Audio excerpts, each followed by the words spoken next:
What's up, fam? This your boy Cut to the Chase TV. Be sure to hit that like and subscribe button and be sure to share this video. I got some news for you Negroes today.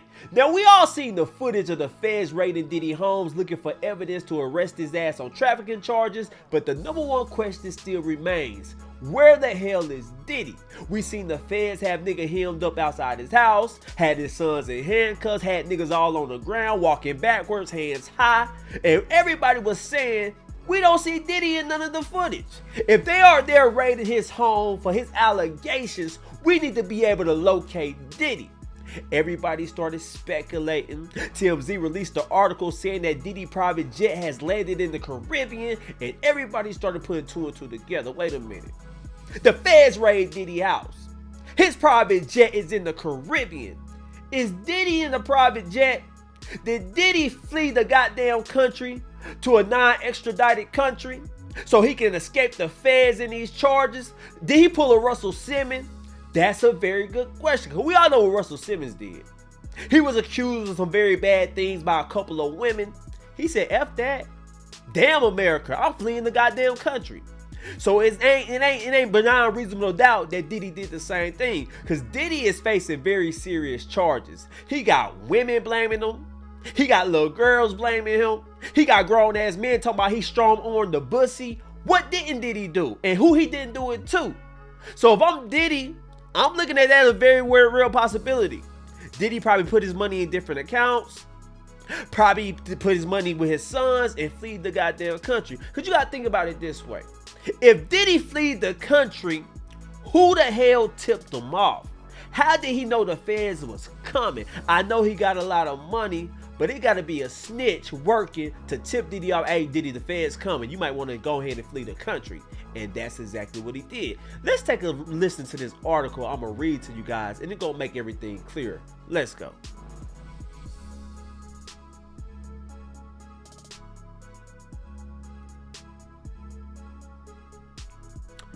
Boom! This the Diddy article, and this what it said. Sean Diddy Combs' private jet was reportedly on the ground in the Caribbean while Homeland Security raided several of his properties in the States, but it's unclear if the rapper was the one using the plane.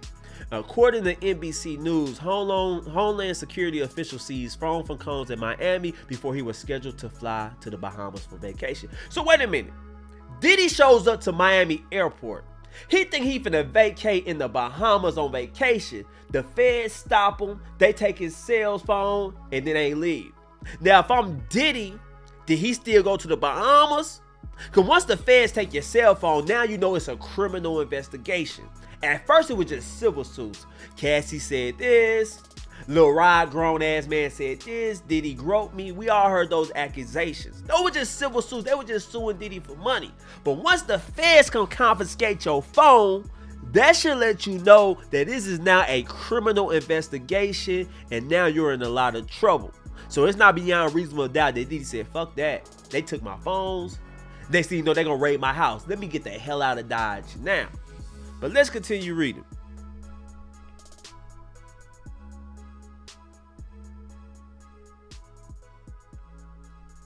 While law enforcement sources didn't reveal if he still went on the trip, they told the outlet he was in Miami when they arrived to his property with guns drawn on Monday. However, they did not specify whether or not Combs was home or somewhere else in the city. Y'all hear that? The feds say they know for a fact that Diddy was in Miami while they raided his home. They threw his sons in handcuffs. They took pictures of his sons. They was questioning his sons. And it's clear that they were looking for evidence. They were looking for hard drives. They were looking for audio evidence. They were looking for video evidence. Because we remember clearly, Cassie said that Diddy recorded these vicious things with me. He had me doing some of this. He had me doing some of that. Meanwhile, Diddy was in the corner with his cock in his hand recording. That's what Cassie said. So I think the feds are looking for some of those tapes. They are looking for some evidence. And this is bad news for rappers like Meek Mill. This is bad news for Usher. Because they confiscate some hard drives of Diddy, and they see Meek Mill bent over, it's going to get leaked. I'm sorry.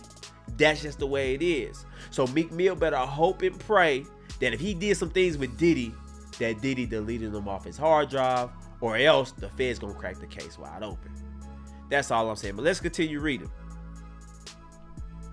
Meanwhile, TMZ tracked the I Be Missing You rappers Black Gulfstream 5, known as Love Air LLC, to Antigua that same afternoon.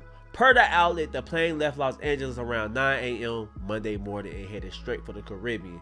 It's unclear who was on board. Rep for the rappers did not immediately respond to page 6 requests for comment. Now, just because Diddy private jet is in another country, that don't mean Diddy is on board. Let's make that very clear with you guys. Just because we see his jet doesn't mean he's on board. But it is very suspicious because they say that Diddy blocked the data from being tracked. So now they can't even track his private jet. They can't track it in the air. They lost all access to it. I find that very suspicious. The feds raid your home, and next thing you know, your private jet can't be tracked. And we see it on the ground in Tawega. That's all I'm saying. And another suspicious thing about Diddy is that a fan spotted Diddy in Miami the same day his house was raided, and it looked bad. It like he was stressing. He's pacing back and forth. We all know that pace. We all done been there before. When you get caught red-handed, maybe your girl go through your phone, she screenshot you all the text message you've been sending the other chick, so you at your job pacing back and forth. We all done been there. It seems like Diddy was in shock. It seemed like Diddy was scared, and I got the video. Take a look at this video of Diddy pacing back and forth. It's crazy. Let's go. Boom! That's Diddy pacing back and forth in Miami. You see him. The gained a lot of weight. What's gonna happen next, Diddy? Ain't looking like he washing his ass like he's supposed to. That's a man under a lot of pressure. That's a man under a lot of stress. That's a man who's on the edge. He got $1 billion at stake. Cassie destroyed him. Lil Rod destroyed him. Rightfully so. Diddy, you can't just do what you want to do. You just can't act on your emotions. You can't just think you run the country. You can grab this, you can grab that, you can make her do this, you can make her do that. Chilling with underage girls, allegedly. If all that is true, I don't give a damn how good of a producer you are. I don't give a damn how much you mean to music. If all those accusations are true, damn a civil suit, you need to have your ass in jail because you crazy as hell. Strong arming Lil Rod like that. Got a grown ass man talking about you groped him on multiple occasions. Miami, LA, overseas. I know it sounds suspicious because I'm looking at Lil Rod like this. I'ma say like I always say. If you a grown ass man, once Diddy did it the first time, you should have stood ground. You should have bopped him upside his goddamn head. But you didn't do it, so Diddy thought you was sweet. So he kept on doing it allegedly, and you kept allowing him. Because you didn't come out with this lawsuit until Cassie came out with her lawsuit. You seen Cassie got paid. You seen Diddy paid it off in less than 24 hours. So I think Lil Rod was saying when he paid her, he grabbed my pussy, so he gonna pay me. And that's why I think Lil Rod came out with this lawsuit. I'm gonna read you some of the things that Lil Rod accused Diddy of doing. Take a listen to this. Boom! This is what it says. As described above, Mr. Combs frightened and placed plaintiff in apprehension of harm when he physically and sexually assaulted him from October 2022 to October 2023 in Mr. Combs' home in Miami, New York, United States Virgin Islands, and Los Angeles. Let me stop right there. Lil Rob is accusing Diddy of assaulting him from October 2022 into October 2023 in 4 different places. Now, this is a grown-ass man we talking about. This is a man that says he's straight. He didn't like it. But my only concern is, how did Diddy get you to 4 different places and have the moments to do it to you 4 different times? How did he have the chance? That's all I want to know. That's what don't make sense to me. So Lil Rod, help me out with that. But let's continue. Mr. Combs forcibly touched and attempted and threatened to touch plaintiff's intimate areas with his own intimate body parts. Mr. Combs violently gripped and palmed Mr. Jones' ass and crotch without consent. Mr. Combs forced Mr. Jones to work in Mr. Combs' bathroom and watch Mr. Combs as he showered. Wait a minute. If you're a grown-ass man, if Diddy didn't handcuff you to the sink, if he didn't handcuff your ankles to the wall, what you mean he forced you to work while he showered? You a grown ass man. You can get up and leave. You can tell Diddy, hey, bro, I ain't finna work in this environment. I'll wait till you get done showering, my nigga. You need this beat did. We'll handle this when you fully dressed, my nigga. That's all you had to say. What you mean he forced you to do it? Did he put a gun to your head? Did he put a knife to your back? We need to know all this, because it's not making much sense to me, man. It's starting to seem like you was a willing participant, allegedly. I don't know what happened, but I need a little bit more clarity on this situation. But let's continue. Mr. Combs forced Mr. Jones to work in the studio while Mr. Combs stripped naked to get his body massaged. Mr. Combs forced Mr. Jones to work while Mr. Combs walked around butt naked. That is crazy. Cause I'm looking at Lil Rod kind of funny now. Cause you said Diddy doing all this. Once he did it the first time, what did Diddy say to you to get you back to that studio? If Diddy undressed himself while you were working with him the first time, how did you come back a second time? How did you come back a third time? If you already know what Diddy is on. See, I'm the type of nigga, once you show your hand, once I know what type of dude you is, I can't really rock with you. If I know you on that type of stuff and I'm a straight man, I'm willing to die about my manhood and I'm willing to kill about my manhood. So if Diddy pulled that with me, it's gonna be some furniture movie. It's gonna make TMZ. Diddy was violently assaulted. And y'all be like, Cut, what did you do? Well, he did this to me, so I did that to him. That's it, man. But this dude sounded like a willing participant. Multiple occasions, you a grown ass man. You can't fend Diddy off your ass? Literally. And now I'm gonna tell you where Diddy is in real trouble at. Because Cassie lawyer spoke out and he's actually happy that Diddy is getting charges against him. Take a listen to this lawyer quote. Let's read it. Boom! This is what Cassie lawyer put out.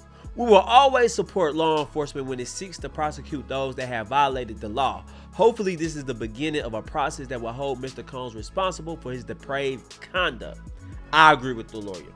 Now Diddy's in trouble because I know he gave Cassie some money. I know he settled out of court, but that's a civil suit. He probably made her sign an NDA that she can't re-sue him, that she can't talk about it publicly. But now that it's a criminal case, I think Cassie can corroborate with the feds and take Diddy down. I think she can give testimony. I think she can give evidence. Let's make that very clear. Diddy is in a world of trouble. And if I'm a Cassie, you always talk about the victims. You always talk about this is a cause you really care about. And if this is a cause you really care about, then you got to show up to court. I don't want to hear I'm too distraught. It's too emotional for me. No, you got the money from Diddy. So bring your ass to court and put the nail in the coffin. You got to finish the job. When it's time to get paid, everybody want to talk. Everybody willing to tell their story. But when it's time to do criminal stuff, don't nobody want to talk. Everybody, I'm so emotional scarred. Nah, we ain't doing that. You took the money. You was willing to talk. Now let's hear what you got to say about Diddy in a criminal court. And let's be very clear about this as well. Diddy is innocent until proven guilty. I'm not saying he's guilty, but damn, this don't look bad. If Diddy actually fled the country, like Russell Simmons did, that's a sign of guilt, because you got the money to fight it. Do you not have confidence in your lawyer? Do you not have confidence in yourself that you can beat these charges? You got to sit in America and fight these, Diddy. You got the money, bro. You can hire the best lawyers. Best lawyers money can buy. So you gotta fight this one out, bro. But anyway, guys, those are my thoughts about Diddy allegedly fleeing the country to avoid Fed charges for human trafficking. But I want to know how you guys feel about it. Leave a comment, share this video. I love you guys. Peace.